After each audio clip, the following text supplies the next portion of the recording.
விஜய் அவர்கள் இந்த பிரச்சனையை கையில் எடுத்தது என்பது அவருடைய அரசியல் சாதுரியத்தை காட்டக்கூடிய ஒரு முயற்சியாக தான் நான் பார்க்கிறேன்.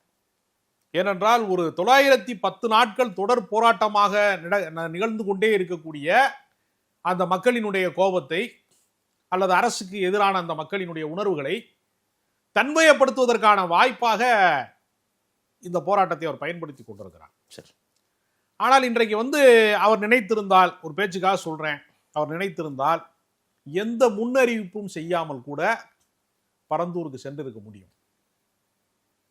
எந்த முன்னறிவிப்பும் செய்யலைன்னா கூட்ட நெரிசலுக்கான வாய்ப்பு கிடையாது. இல்ல, அப்படி செய்ய முடியுமா விஜயால?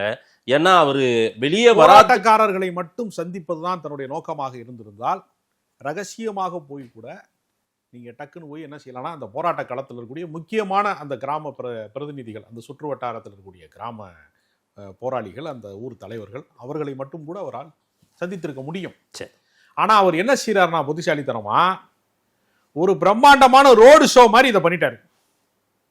ரோடு ஷோங்கிறத நான் திட்டமிட்டு தான் சொல்றேன்.